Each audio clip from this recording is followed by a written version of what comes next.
Good evening, everyone, and welcome to the Mac Chamber Power Hour Business Development Virtual Live Stream, proudly presented by Google. My name is Fidel Mienso, COO at the Mac Chamber, formerly known as Midlands African Chamber, and I'll be your host for today's session. Tonight's discussion is titled Bridging Languages, Connecting Communities. Effective communication is the foundation of every thriving community and business. However, for many language barrier can create significant hurdles in accessing healthcare, legal services, and economic opportunities. Understanding is not just about words. It is also about the cultural and historical context that brings people together. The challenge occurs when critical information is lost in translation, leading to misunderstandings that can have life altering consequences. Professional interpretation and translation are not just services, they are essential tools for education and equity.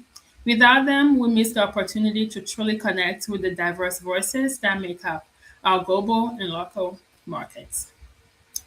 By fostering a passion for communication and investing in qualified linguistic professionals, we can move beyond mere translation to genuine understanding.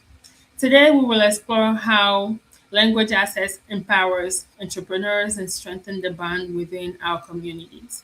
Today, Ivan Lopez will show us how his journey through multiple languages and cultures has shaped his mission to educate others on the vital importance of professional interpretation. Our featured presenter is Ivan Lopez, a certified medical interpreter and dedicated educator born and raised in Omaha, Nebraska. Ivan holds a bachelor's degree in Spanish translation and interpretation, French culture and history, and health sciences from the University of Nebraska at Kearney. His passion for communication has led him to share his experiences across the globe, from teaching in Martinique, France, to presenting at Mikada and NATI conferences. With experience ranging from university tutoring to teaching introductory medical and community interpretation courses, Ivan continues to share his expertise with the goal of ensuring that everyone who will lend an ear can better understand one another. Ivan, we're honored to have you with us today. Thank you for joining us. Thank you, Fidel, for this opportunity. I love the fact that we're talking about language access because it's something that is very important, to connect the communities. And when a community thrives, everything flows well, right? Awesome. We will now turn it over to Ivan for his presentation. Please add your comments to the chat as we go. Ivan, the floor is now yours. You have about 35 minutes for your presentation. Thank you. Awesome. Thank you, Fidel, for the introduction. Well, as she said, my name is Ivan Lopez. I'm the Interpretation Linguistics Strategist at World Speaks, and I am here representing our small little team that you can see here that is dedicated to language access here in the Omaha metro area. We've gone as far as from Omaha to all the way out to Western Nebraska, as far as I think it's Cozad, Nebraska, or Lexington, Nebraska. We do some work in Iowa, things like that, but we have this small team works together to try to reach as far as we can, right? So we have our executive director, Leah, our programs manager, who's in charge of all of the education, Paulina, and Amber Coleman is our administrative coordinator who helps us, and it is super important because she helps. She's like the oil that keeps the gears running between all of us, right? And then the end, well, you have me. So you heard a little bit about me. I am currently here, the interpretation linguistics strategist at World Speaks. That is my main job. Before I was officially hired here as an employee, I actually contracted with them as an interpreter. Funny enough, while I was at the university, I had my first job in Ashland, Nebraska with them as an interpreter, and it was for a conference, right?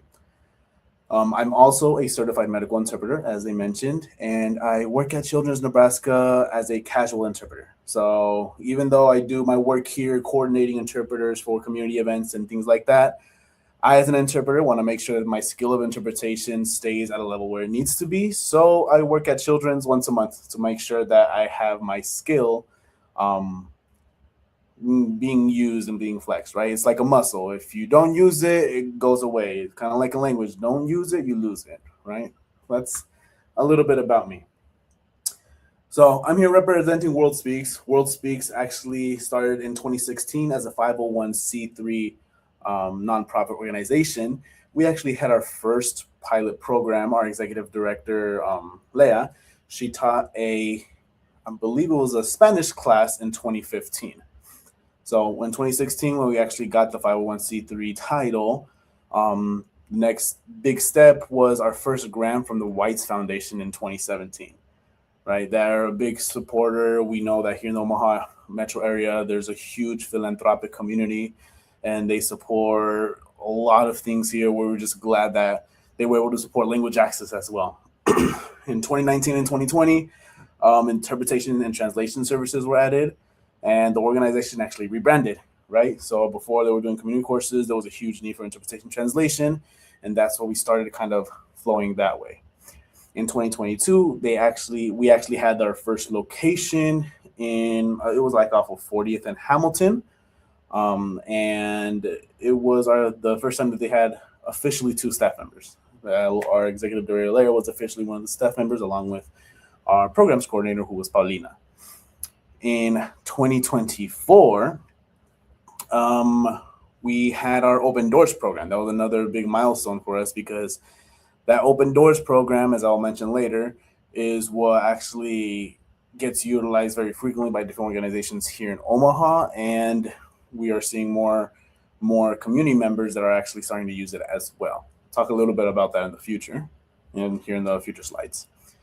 In 2025, Paulina and I actually started our first course. We piloted it last year, and it was an interpretation and translation course. Can also talk about that a little bit further ahead. But this is just a big overview of the organization and what we do in terms of language access, right? So our mission is to address socioeconomic gaps and injustices through cultural education, inclusive initiatives, and advocacy services, right? If you look at the pictures here, down here in the bottom picture, you can barely see me at the bottom. That's back when I contracted with World Speaks. We actually provided Spanish interpretation for a film festival that was hosted by Film Streams, right? They brought in a really renowned film artist. I'm not that much into the film industry, but I know she came from Mexico City, and they were having a film festival here with like the noir scene. And then at the top is a little event that we host called Language Access Week, and it's one where they kind of teach how to make a culinary dish in another language, and we provide English interpretation to the community so you understand what dish is being made, and then they can follow the instructions in English. This is our vision, right? World Speaks envision a world where every voice is respected, the marginalized there are included, and the vulnerable are safe. This sounds like a utopia. This is our vision, right? This is ideally where everyone would like to go, right? Everyone should be receiving an adequate health care or no one should be receiving inadequate health care just because they can't explain symptoms or understand the treatment. They shouldn't be missing their legal rights. They shouldn't be misunderstanding court proceedings and things like that just because they don't understand their language, right?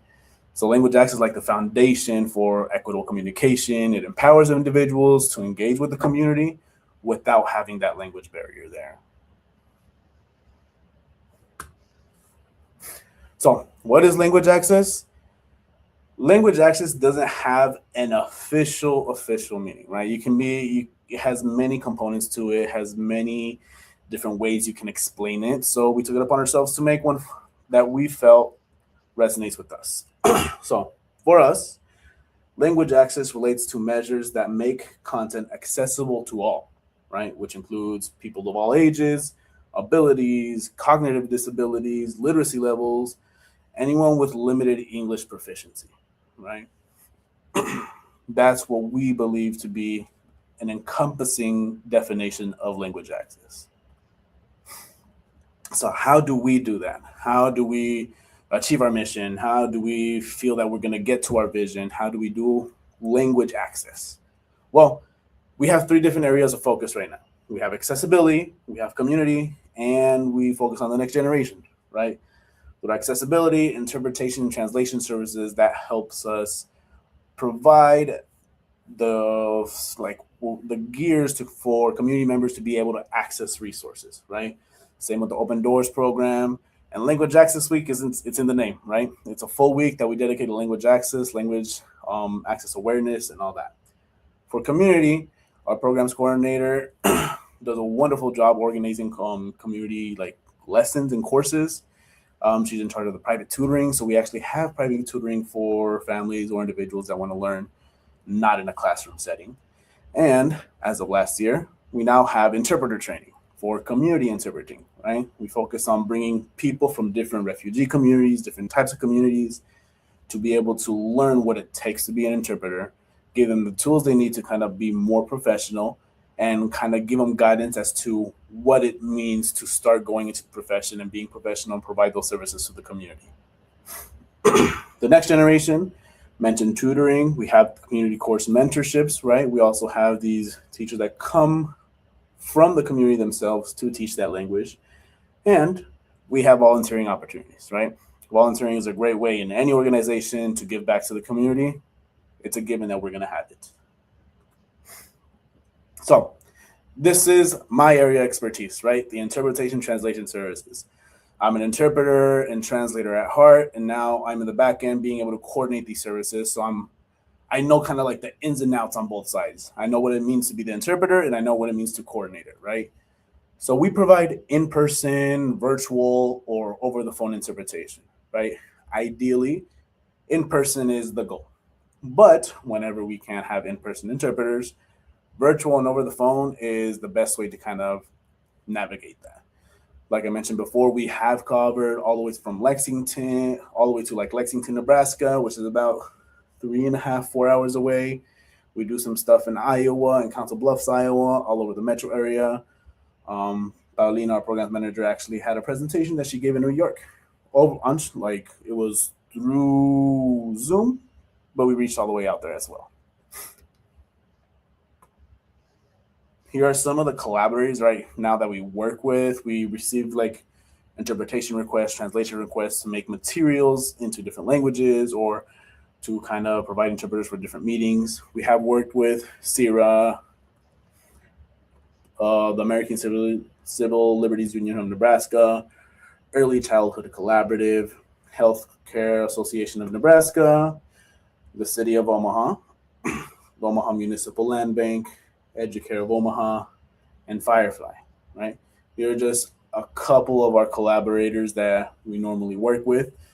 The list is unending, and we also, there's no way we actually put a logo for community members, right? So community members also use this as well. So the Open Doors program, what is it, right? So it is a program that we were able to start because we received a grant from Porch in 2024. And this program allows us to provide interpretation services for anything having to do with housing free of charge, right? So that means it will allow us to provide interpretation for property owners, for tenants. It allows us to provide translation services if there's flyers that need to be translated for property tenants, organizations that work with affordable housing. Ideally, if you're dealing with issues with housing, we do not want language to be another barrier, right? Because housing is a bare minimum necessity, and language should not stop you from understanding things that are going to help you get you the bare minimum, right? So that's what our organization does with Open Doors program, right?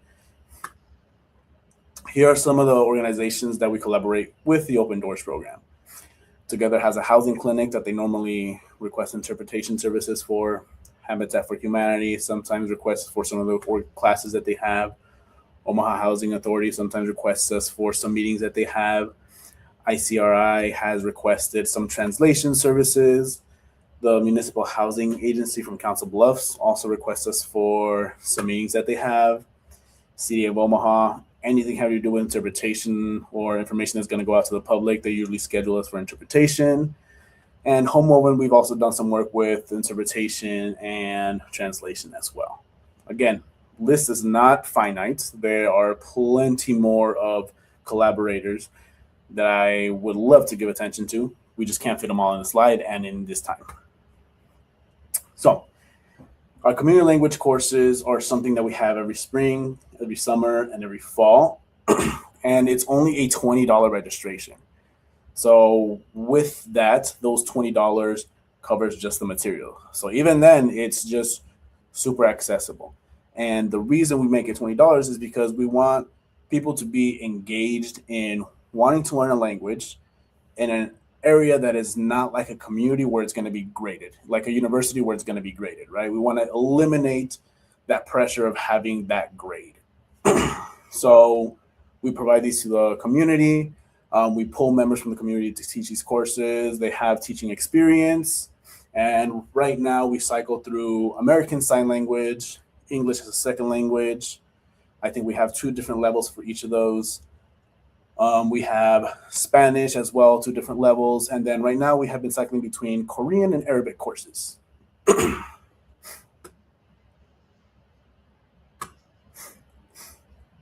One of the ways that we can ask for volunteers or we provide volunteering opportunities is for these courses, we invite native speakers to come and talk with the students, right? It's not just a learning environment where it's a teacher speaking to students and then students interacting. We pull members from the community, come in and converse and hear different accents, different regionalisms, different kind of experiences from different parts of the community. So that's one way that you can volunteer with us. And if you want to be a native speaker, and we're teaching that course as well. Another way that you can volunteer is being a World Speaks ambassador. We table at different events. If you want to be an ambassador, I process a bit different. If that is Paulina Campos, our programs coordinator, that's more her expertise. But I know we have different events where you can be an ambassador, or you can even just table at events or do different event volunteering situations, right? We do have a board, and that's also a voluntary service. So our board members also, as it says right here, give us guidance and kind of what we want to do with our mission and kind of help us further achieve our vision. And they provide their expertise, their areas of expertise to kind of work together to kind of move us along forward. Private tutoring. With that, we have individuals that do prefer private tutoring, and we've actually even provided private tutoring to different age groups, as young as 3 years old. I know it mentions here as 5, but as I was talking with Paulina, she mentioned that we did have a family that had a 3-year-old and a 5-year-old. So they have opportunities to where you can give these private tutoring sessions in families, in groups of families, right? Obviously, parents were there, but that's as young as we've gotten them.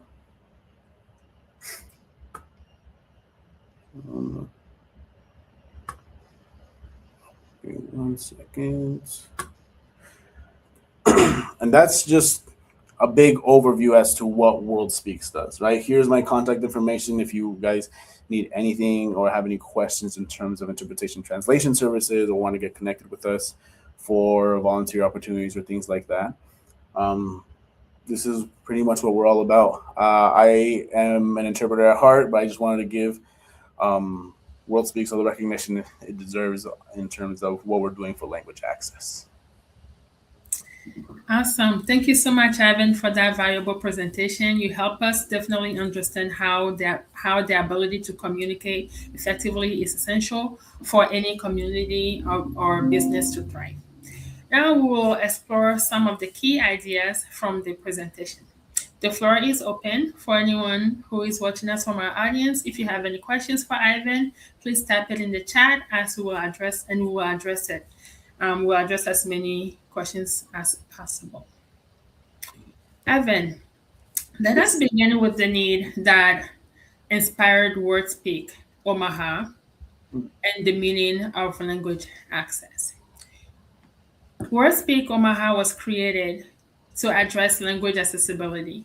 What unmet need did you see in Omaha, and how has that need changed as the organization has grown? Language access is always a thing that kind of like ebbs and flows, right? We want it to kind of be standard, to kind of be fluid, but it ebbs and flows. And why is that? That is because of political events that normally happen or political changes. We have maybe different refugee communities that come in, so maybe there's a greater need for this language over this language, and then it fluctuates. If okay, well then there's a policy change and we need to kind of divert funding to be able to do it this way. So it really depends a lot on the political landscape. It really depends a lot on kind of socioeconomic factors, things that are going on in the city. It's kind of hard to say how that need grows. It's always been there. I feel like it will always be there, but it's just that some communities sometimes need it a little bit more than others as well. It's always a need everywhere, but sometimes the need is greater in different areas. Thank you for expanding on that. You explained that language access includes people with limited English proficiency, different literacy levels, cognitive disability, and other abilities. Why is this broader definition important? And what can happen when an organization treats language access as translation alone? So, language access means you're able to communicate, right? And communication doesn't just mean speaking the same language, it means being able to understand the message, right? That's kind of like what the interpreters interpret. So, limited English proficiency persons, yes, that one is specifically tailored to people who don't speak English. And so, those services, in terms of language access, we're talking about interpretation. In terms of literacy levels, yes, we have different communities where maybe maybe they weren't able to go to school because of where they were from, or the economic situation, or the political landscape of where they were at. Maybe they weren't able to grow up in an area where they can learn to read and write. So even if language access, if you're handing out information, if they can't read it, then that's not accessible.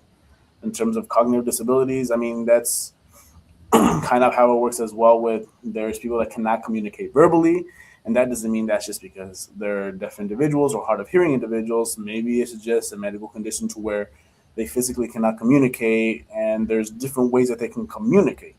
You know, I work at Children's Nebraska, so we have like physical therapy, we have different speech therapy um in children to where they use tablets to communicate, they use different signs or different ways and forms of communicating, right? So language access doesn't just talk about language in terms of English and Spanish and French and Arabic and all these other languages that there are. It talks about communication and understanding. Definitely, that makes a lot of sense because when you think about language or just communicating and communication in general, just like you said, people can just limit it to just being able to just understand in one language or being able to communicate in one language versus another. But it's very broad. And thank you for just highlighting that, and just expanding on that so people are much more aware of, to what extent, communication goes and how it's broken down and how language access is actually, how it can be limited, and Mhm. how there are different services out there that people can definitely take advantage of in terms of interpretation or translation Gotcha. services. Yeah, Of thank course. you. Your presentation today also showed why professional language services require more than simply speaking two languages. We just touched on that. For review, who are for viewers who are new to this field, what is the difference between interpretation and translation, and how can an organization determine which service it needs? Can you please elaborate on that? Yeah. I mean, interpretation and translation, unfortunately, sometimes like get used interchangeably when it shouldn't be that way, right? Interpretation is transferring the meaning orally, spoken, and translation is translating the meaning or transferring the meaning with written documents and something that is like a document. So interpretation is oral, translation is written. That is like the most basic difference between both of them, right? So the best way to kind of go about it, for the second part of your question, for small business is it's kind of finding the way that your workflow works right now and seeing whether an oral communication versus a written communication is the best way to go about it right now. Thank you. What is the most common misconception about using someone who is bilingual instead of a trained interpreter? And what risks can arise during important or high stakes conversations? When individuals become interpreters, this is the first idea or misconception that is always tackled, right? What is the difference between someone who speaks bilingual versus an actual interpreter, right? Because it is a full profession and you speak two languages, but what sometimes people don't understand is that the skill of actually interpreting from one language to another is something completely different from just knowing two different languages, right? So it's the skill, it's the professionalism behind it. There's specific ethical guidelines in the medical community, ethical guidelines in the legal community, ethical guidelines in the educational community that actually professional interpreters follow. The biggest like danger between using family members or to interpret instead of a trained interpreter is it falls a lot on ethics. I mean, I work in in a medical setting, right? I grew up with kind of just medicine around my family, and it's always something that fascinated me. So I just took the interpretation route, and it led me to the medical field. And I work at Children's. So if you're having a family member, let's say the parents don't speak English, but the children go to school here, so they know English, and the doctor's trying to have the child interpret for the family. Well, for one, the literacy level of children is not up to par of a doctor, not up to par for a parent. So if the doctor tries to lower the register, make it explainable for the child, well, then sometimes the description is not correct, right? That also skews into okay, what if the family member doesn't want to pass that information off to the receiving end, right? Sometimes that happens as well. So there's a lot of ethical complications that go into it. As a professional, as a third party person or a third person in that setting, the goal is to be invisible. The goal is for the communication to happen between one party and the other without you being there, or the goal without for it seeming like you're not there. And that's the big difference between being bilingual and being an interpreter, right? When you're a bilingual person in a setting where they're asking you to interpret, you're the main focus, but as an interpreter, you're supposed to be invisible. Thank you for clarifying that, and it is such a big, a good point that you made because very often when you're using a family member to interpret, they are usually trying to protect the family, Mm-hmm. right? They don't they want to shield the person that they're interpreting for. And there are so many different things. I've also worked in the medical field for about 15 years of my life, of my Mm-hmm. adult life. So I definitely understand. And I've been in those situations so many times where I know exactly what you're referring to. You know, people are trying to protect their family members. So the information is not passed along the way it's meant to. Mm-hmm. Information is being withheld, and all. There are so many things that can go wrong in those instances. So, yes, it's just best to use Yeah. professional interpreters in those situations just to avoid, anything that could have gone wrong. Mm-hmm. So, thank you. Correct. Yeah. So let's go to our next question. Word Speaks now provides services in 29 languages. How do you maintain accuracy, confidentiality, cultural understanding, and consistent quality across such a wide range of languages?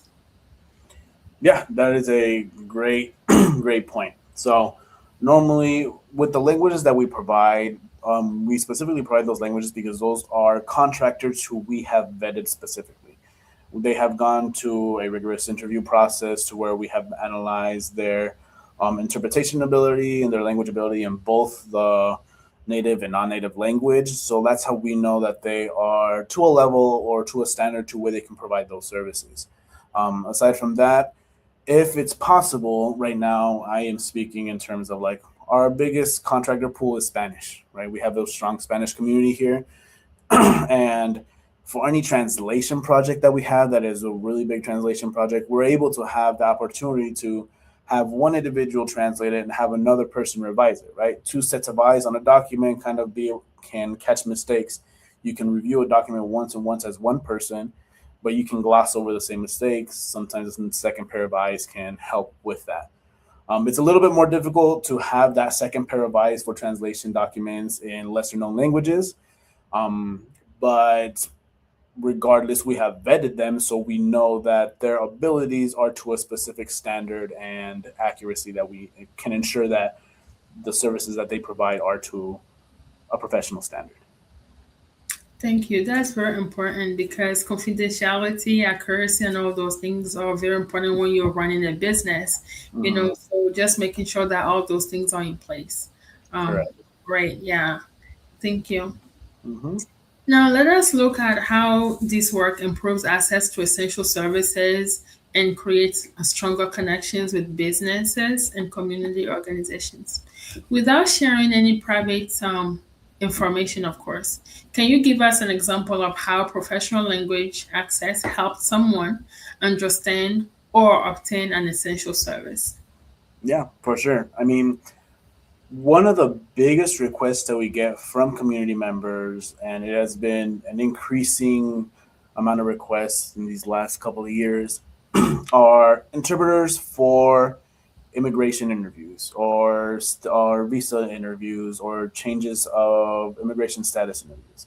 So we have those individuals that are constantly reaching out for us for these important meetings, essential meetings that, I mean, for an outsider, if you're a citizen, it maybe doesn't mean much, but it is a life changing meeting for them, whether they're going to get an immigration status change to something or renew their visa and be able to stay here, or if they're going to have to pivot and maybe have a big life change, right? Those are, I feel, one of the biggest and most important meetings that we have participated in right now in providing interpretation and translation services. That is awesome. That is awesome. Thank you for sharing that. Yes, of course. The Open Doors program, which you mentioned earlier, removes language barriers connected to affordable and stable housing. What specific problems does the program help solve, and how can community organizations or service providers partner with you all? Yeah, so our Open Doors program, the goal is to be able to provide communication between the tenants and the property owners, right? That's more importantly, I mean, not even just interpretation services. There's organizations who have we have collaborated with to be able to translate specific documents for how to use a fire extinguisher, how to use a laundry, a laundry, what is that? Wow, a washing machine. There you go. I was gonna say a laundromat, a washing machine, because sometimes those services are requested from the refugee community, and if we have refugee communities, well, sometimes the culture is completely different. Sometimes they don't necessarily they didn't have access to this in the area where they were at, or sometimes the culture is completely different, and maybe one culture is actually sleeping on the floor versus actually having a bed and things like that. So it also talks about maybe even car maintenance, right? Sometimes we translate or provide interpretation services for courses where they're going to be learning about how to maintain a car. So it's kind of day to day life situations to where I guess the open door specifically housing. I went on a tangent, but day to day things that we kind of just overlook, right? You see a fire extinguisher in a hallway where you're walking by, and you don't think twice of not knowing how to use it because if you speak English, in any emergency, you can go over there. It has instructions in in English, and you can access it. But if you're at home and you don't speak English, some people might not even know that that fire extinguisher is there for that specific reason. And if they do, they don't know how to use it if they don't have the instructions in a language that they understand. That's a great example that you gave. Thank you. Of course. It really helps to put things into perspective. Hmm. Thank you. Of course. Yeah. So moving on to our next question. For a small business that wants to serve multicultural or multi-language customers, what practical first steps should they take to identify language needs, budget for professional services, and communicate respectfully? Yeah, that's a great question because a lot of times when businesses, organizations want to start going into language access, right? They're like, okay, we want to provide services to all these languages because we know there's a need for all these languages in the community. We love that. We admire that. However, once you open the door to language access, you cannot close it because if you put promotional materials in a language for a specific community, that community is going to respond in that language. Is in that language, so you got to keep on providing those services in that language. So the best way to go about it is to choose one language. Choose one language.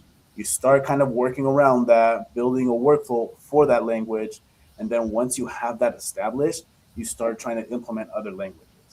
To be able to analyze the workflow and seeing what language to kind of best use, you would actually want to talk to kind of an organization like us who has actual trainings for organizations where we analyze their workflow, seeing where the best points is to implement different types of language access, whether it's maybe automated translation emails or whether it's okay, well, these you can have these documents translated and then provided this way, and then this is where you're going to need interpretation for this situation, things like that, right? So best bet is to choose one language that you see that you need, and then reach out to an organization who knows about language access and seeing if you can get kind of a having them kind of like analyze your workflow and propose a solution or a language access plan. Thank you for that feedback.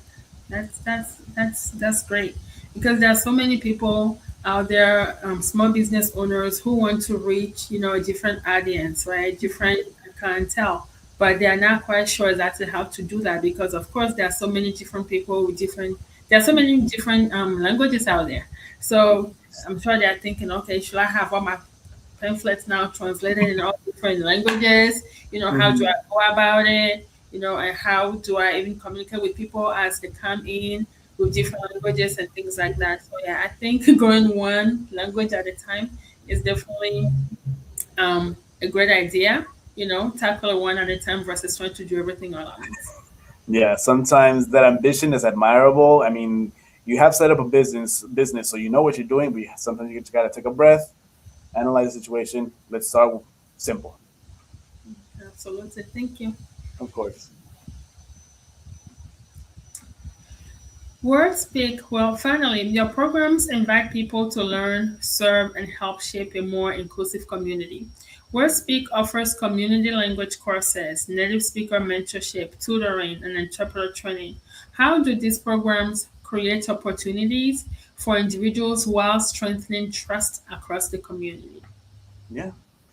So our community courses are specifically for the community, right? We have the price at $20 just to cover the materials, so it's so that financial barriers aren't something that keeps you from learning a language, right? We pull educators from the within the community, that's particular community, to give those courses as well, right? You learn from the community member, you learn from the community specifically. We pull in native speakers to come to the course to be able to kind of communicate that way as well.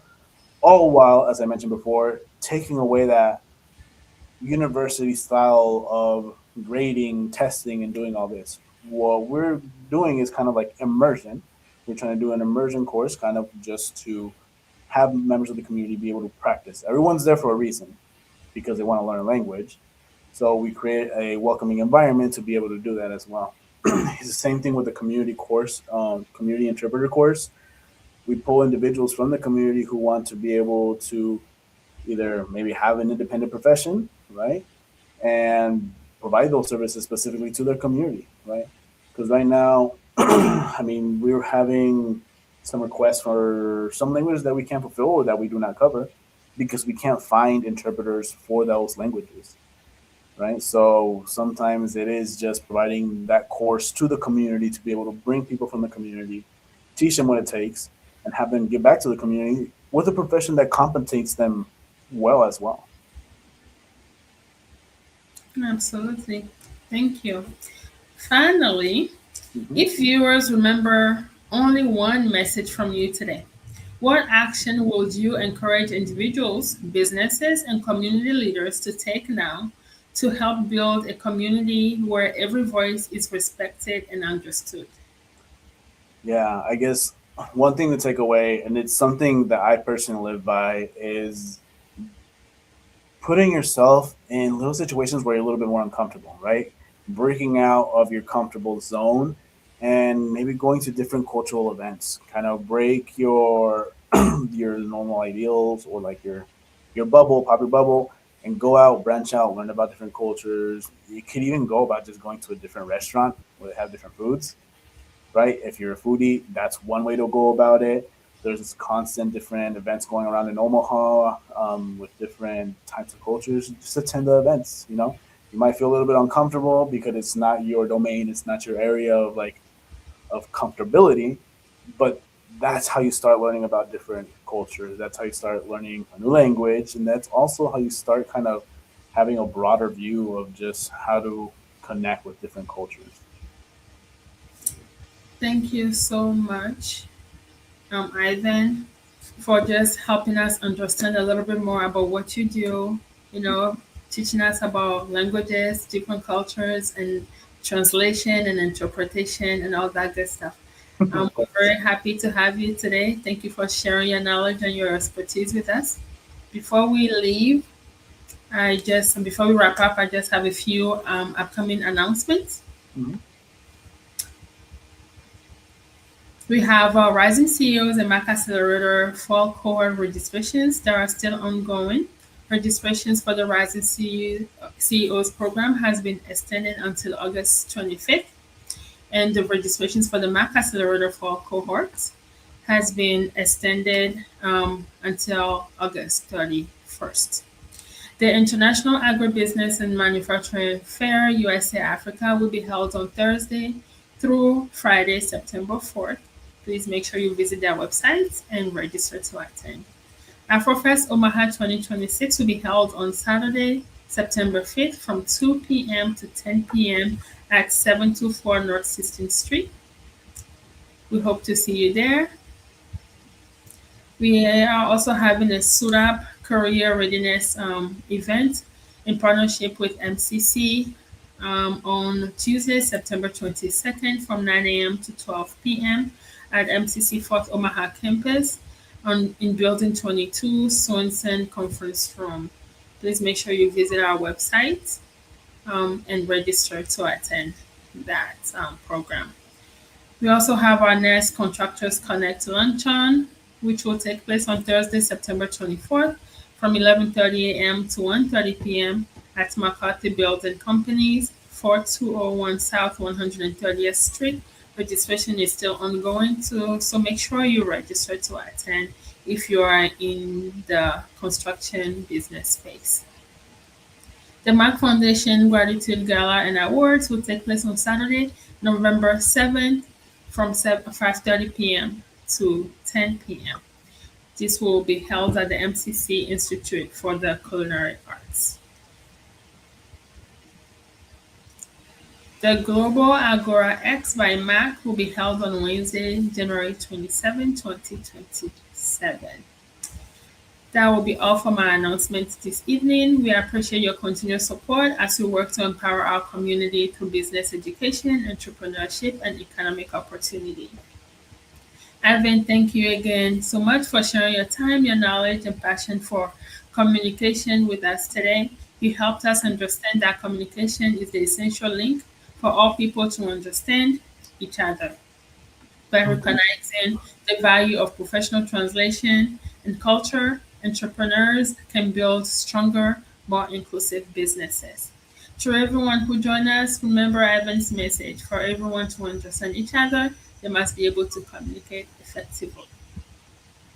Thank you Thank for you for the joining. opportunity. Yes. Thank you for joining the Mac Chambers Power Hour Business Development Virtual Live Stream, proudly presented by Google. Have a wonderful evening, and we look forward to seeing you at our upcoming event. Thank you.